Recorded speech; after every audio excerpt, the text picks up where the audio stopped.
मुझे ये लगा है जो मैंने आज तकरीर सुनी है कि एक अच्छी बात जो की इमरान खान ने कि लाइव तकरीर की, रिकॉर्ड नहीं करवाई, लिखी हुई तकरीर दी थी, अपने दिल में जो बात थी वो कही। फंबल्स होंगे, कोई मसला नहीं है, वज़ीर आज़म है, कोई एक्टर थोड़ी है, बात खुल के कही। लेकिन वो जो यूं उन्होंने ये जो उंगली की है ना, हर आदमी समझ ले कि किसकी तरफ ये उंगली थी कि छोड़ूंगा नहीं, वो जो मेरी स्ट्रगल है मुझे निकाल दें असम्बली से बाहर।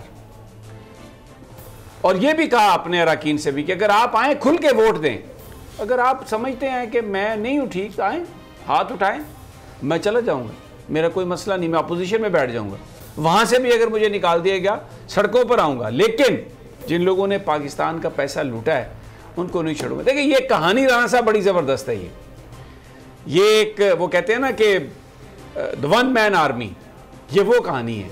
एक बंदा है जो कहीं पर भी झुकने के लिए तैयार नहीं है, ना किसी चीज़ को वो खातर में ला रहा है, इक़्तिदार रहे ना रहे, वो कहता है कि मैंने ये जिन लोगों ने इस मुल्क को लूटा है उनको मैंने नहीं छोड़ना। सवाल मेरा आपसे ये है कि ये जो आज मरियम साहबा कह रही थी, कौम कह रही है नवाज शरीफ, सवेर कह रहा है नवाज शरीफ, रात कह रही है नवाज शरीफ, दोपहर कह रहा है नवाज शरीफ, ये मशरक कह रहा है नवाज शरीफ, मगरब कह रहा है नवाज शरीफ, ये क्या, ये कौम अब उन्हीं लुटेरों को वापस ये कह रही थी वो, ये होगा सब। शमी साहब देखें, बात ये है कि नहीं, मैं अलीना साहबा की ठंडी आहें समझ सकता हूं, बड़ी ठंडी आहें आई हैं, लेकिन मैं राणा साहब पहले आपका जवाब दे लूं, फिर अल्लाह मैंने उनको बनाया है, उनकी ताकत किसी के पास नहीं, अगर आप वो डिलीवर नहीं कर पाए तो कब डिलीवर कर पाएंगे? शमी साहब, डटाई और बेशर्मी की भी कोई हद होती है? नहीं, कोई नहीं हद होती। आज मैंने आपको बताऊं, एक चोर बाजारी, बेईमानी, करप्शन, खरीदो फरोख्त के जरिए सेनेट का मेंबर बनने का यूसुफ रजा गिलानी साहब के जिस तरीके से उस शख्स के बारे में जिसके बारे में नवाज शरीफ ने कहा कि ये तैयब अर्दवान की बीवी का हार खा गया, तैयब अर्दवान की बीवी का हार खा गया, नवाज शरीफ ने उनको नहल कराने के लिए क्या कुछ किया था सनी साहब, वो आप भूल गए। और फिर ये जनरल ज़ियाउल हक की रूह को भी बड़ी तस्कीन मिली होगी कि जुल्फ़िकार अली भुट्टो की पार्टी जो है उनकी मजलिस शूरा के मेंबर यूसुफ रजा गिलानी को जियाला बनाकर किस तरीके से सेनेट का मेंबर मुंतखब कराते हैं। ये सारी चीज़ें जो है ना कि ये कौन है, क्या है, कैसे हुआ। इमरान खान ने आज समी साहब दो टोक मैसेज दिया है कि भाई मेरे पास चोरों डाकुओं के साथ समझौते की कोई गुंजाइश नहीं है और जो कोई मर्जी कर ले, मैं किसी की ब्लैकमेलिंग में आने वाला नहीं है। ये उन्होंने एक दो टोक पैगाम दे दिया। और जो लोग ये समझते हैं, मैं आपको बताऊं समी साहब, ये जो है ना वोट ऑफ कॉन्फिडेंस, आज बिलावल भुट्टो साहब से भी ये सवाल हुआ था जो आपने अभी बात की, जो कि ये कहते हैं कि एक पेज पर आने वालों पर तंज करते हैं।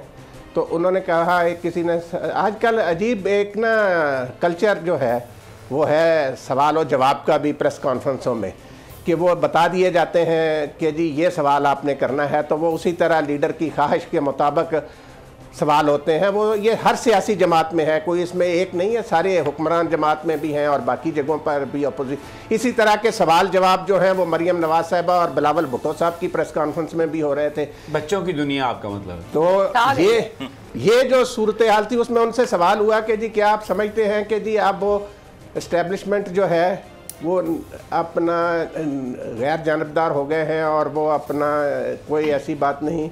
तो उसका जवाब जो है वो बिलावल भुट्टो साहब जो दे रहे थे, वो कहते थे कि नहीं, एक ही दिन से या एक ही इलेक्शन से ये फैसला नहीं होता, इसके लिए अभी हमें और जद्दोजहद करना होगी। तो बात ये है समी साहब कि ये जद्दोजहद जो है ये वही जद्दोजहद है। अच्छा राना साहब ये बताइए, चले छोड़ें वो तो एक, ये बताइए कि अलाइस, क्योंकि आप मुस्लिम लीग काफ के बहुत नज़दीक हैं, ये मुझे बताइए परवेज़ इलाही साहब जो हैं अभी तो वो डेफिनेटली वहाँ पर वो इशाया भी कर रहे हैं लाहौर में, ये कल परसों यानी जो वोट होगा उसमें मुस्लिम लीग काफ किस तरफ जाएगी? क्योंकि मोनस इलाही साहब की वजारत के हवाले से एक चीज़ है, और अगर मोनस इलाही साहब अपना वोट नहीं देना चाहते प्राइम मिनिस्टर को तो उनकी कोई मेंबरशिप तो नहीं होगी, अनलेस कि उनकी पार्टी का कोई डिसीजन हो कि आपने उनको देना है, वो अपने पार्टी कायद के फैसले की खिलाफ वर्जी करें।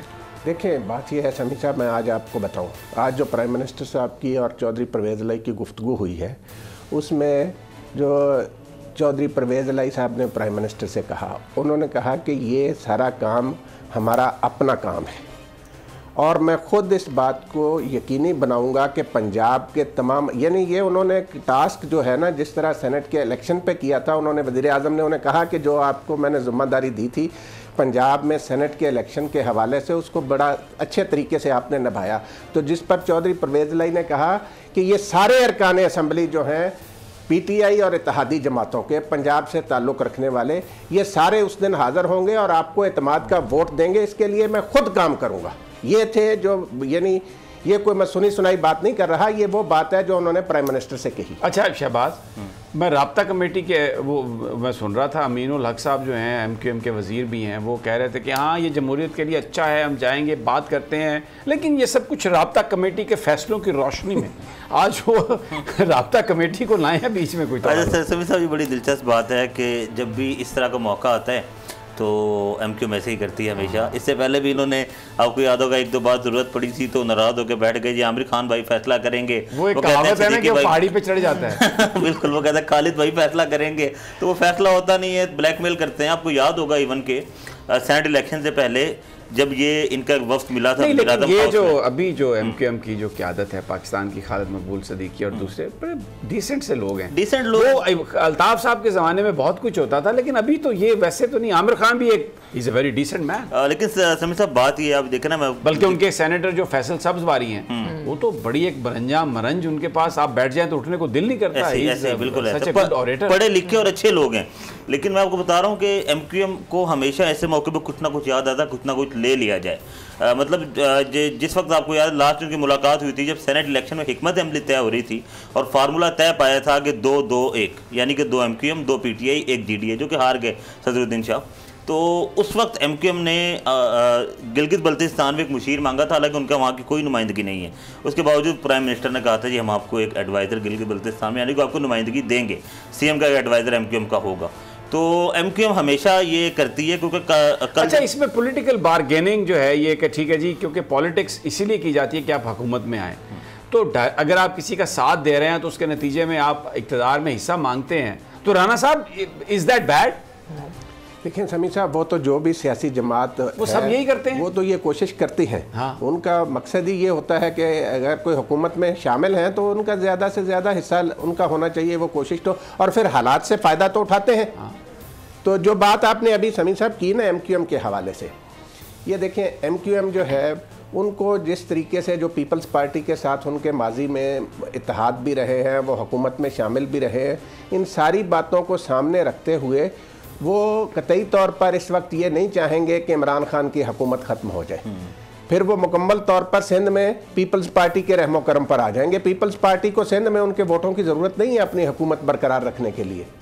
7 उनके एमएनएज हैं, लेकिन ये जो इमरान खान है ना समीर साहब, और 5 मुस्लिम लीग काफ के। लेकिन सर उनको वफाक में नुमाइंदगी चाहिए, क्योंकि वफाक उनके साथ खड़ा। इस साथ राना साहब ने बात की तो सिंध में थोड़े से तगड़े हैं वो वफाक की वजह से, कि उनके अमीनुल हक एक वजीर हैं और उसके अलावा 2 सेनेटर्स भी आ गए हैं। तो कम से कम ये कह सकते हैं वफाक में हम अलाई हैं, वरना तो हमेशा से जो जब सिंध हुकूमत में ये अलाई थे तो जो इनकी होती थी वो आपके इलम में है पिछली गवर्नमेंट में इनकी। लेकिन इस वक्त जो सिंध की जो हुकूमत है पीपल्स पार्टी को उनकी ज़रूरत नहीं है, क्योंकि एमक्यूएम और पीपल्स पार्टी जी एमक्यूएम पीपल्स पार्टी और जीडीए मिलके भी तरीक़े-ए-आदम एतमाद लाने की पोजीशन में नहीं है। तो ये वहाँ पे इसलिए इनको पीटीआई का सहारा ज़रूर चाहिए। ये बारगेनिंग करेंगे कराची पैकेज पे और बाकी जो इनके मुतालबात हैं, लेकिन एंड में इन्होंने जाके वोट जो है वो इमरान खान को देना। 7 वोट बड़े इंपॉर्टेंट है इनके, बहुत इंपॉर्टेंट वोट है। बहरहाल लेट्स सी सैटरडे को क्या होता है।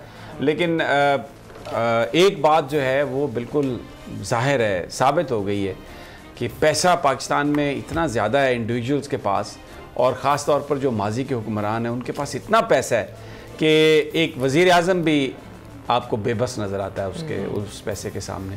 और 1 अरब और 60 करोड़ रुपया एक सेनेट की सीट के लिए जिन्होंने लगाया है, और पता नहीं वो कितने पैसे लगाने वाले हैं।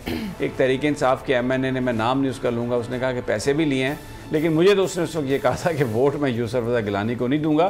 तो मैंने कहा पैसे क्यों लिए? तो उसने कहा ये कौम का लुटा हुआ पैसा है, हमने वापस ले लिया, यही एक तरीका है इनसे पैसा निकालने का। लेकिन मुझे लगता है बाद में कुछ और भी हुआ है। इस पर ये जो आपने बात की ना, एक ही नारा लगता है, जी ये भुट्टो।